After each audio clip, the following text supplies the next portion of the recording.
Well, the time has come. If you saw my last video letting you know that I was going to have a bit of a rant session about all the things going on, I'm going to drop it all for you.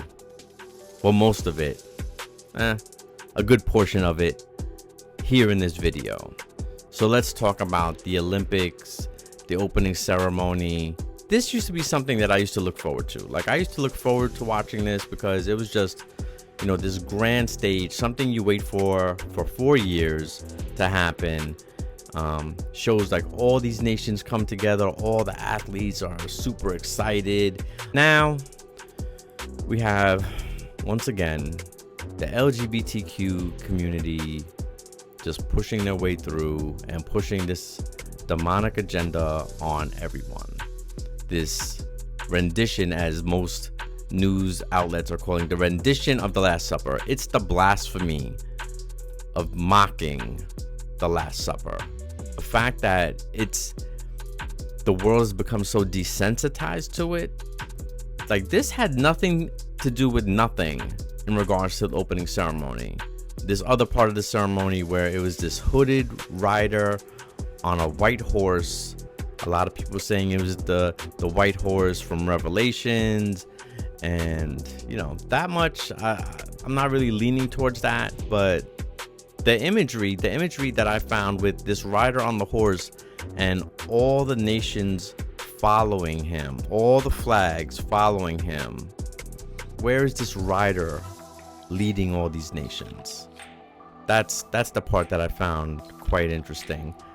But as promised in my last video, I was going to tell you the two things that led up to what we saw on this grand stage and how France had opened up themselves to these demonic principalities. The first one, there was this artist from Ireland who was there at Eurovision Awards. Her name is Bambi Thug. She identifies as a non-binary, and she identifies also as a witch. Let me play the video. Do you know what makes me special? I'm a queer. And I'm a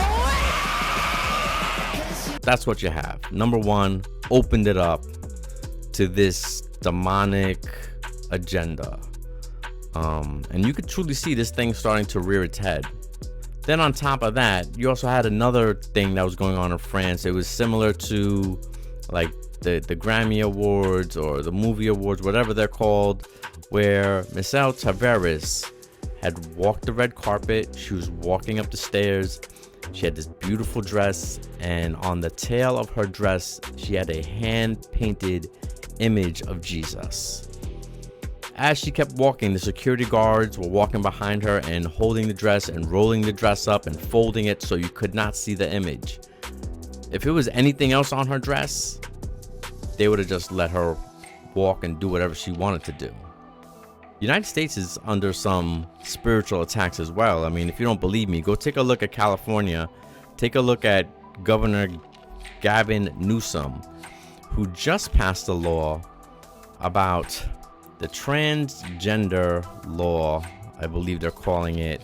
And what this law does is this law allows the school to hide information from the parents. So if you have a daughter goes to school, daughter wants to identify as a boy, the school is going to acknowledge that. But in a parent-teacher conference, they're not going to tell you that.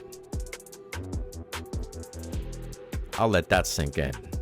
So now the school is telling the parents what they can do. And the school is stepping in the middle of what the parents should be doing as far as correcting things and showing that they are good parents.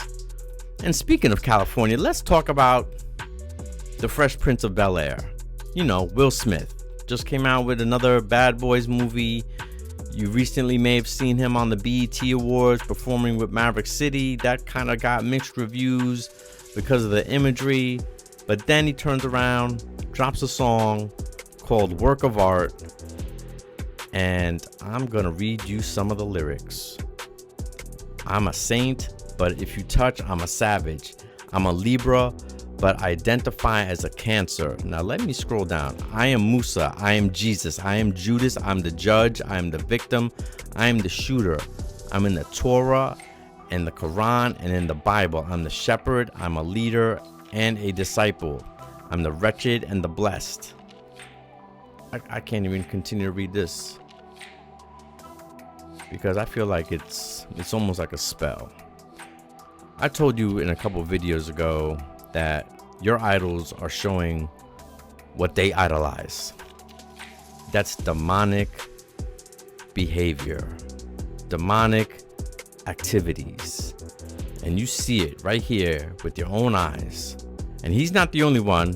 Beyonce and Jay-Z have stepped in there too, and I'm sure hundreds if not thousands of others with their lyrics. But this right here, I'm in the Torah and the Quran and the Bible. We know that God, Jesus, the Holy Spirit is in the Torah at the beginning, even though two of them are not identified yet.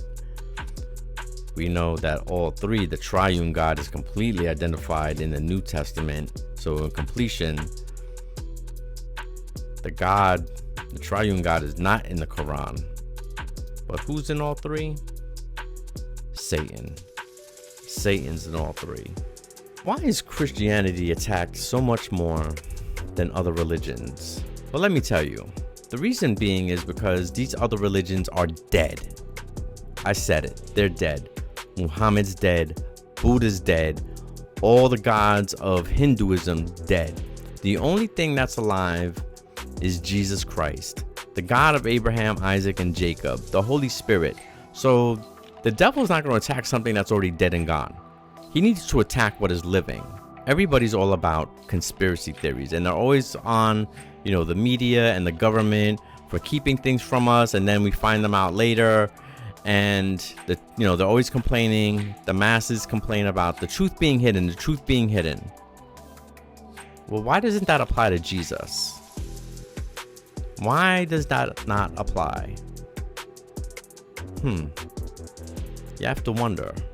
You have to wonder why they keep burying the truth about Jesus Christ. You have to keep wondering why. You have to keep wondering why that Jesus called us to be like that city on the hill that's lit up at nighttime, that should not be hidden, that cannot be hidden. You have to worry about why they're pushing so hard to get Christianity out of schools and Jesus out of schools. I mean, they've even removed the national anthem because it says one nation under God. Now, one thing for sure and two things for certain. If you felt that pull on your heart from God, if you felt that pull on your heart, pulling you closer to Him, don't wait not another second. Don't try to figure it out on your own. Go find your friend that knows Jesus. Go find a church that's on fire for God. Go find it. Commit yourself to Him, because the world is collapsing on itself. Believe me when I tell you, do not play around with this thing anymore. And if you're not on that fence where you're trying to figure out things with God that you think you're good by yourself, I'm telling you right now, I'm telling you from experience, the world is becoming a much darker place, and you're going to need that light. So respond to that light, lean towards that light that is Jesus Christ. As always, may God bless you. May God bless you all.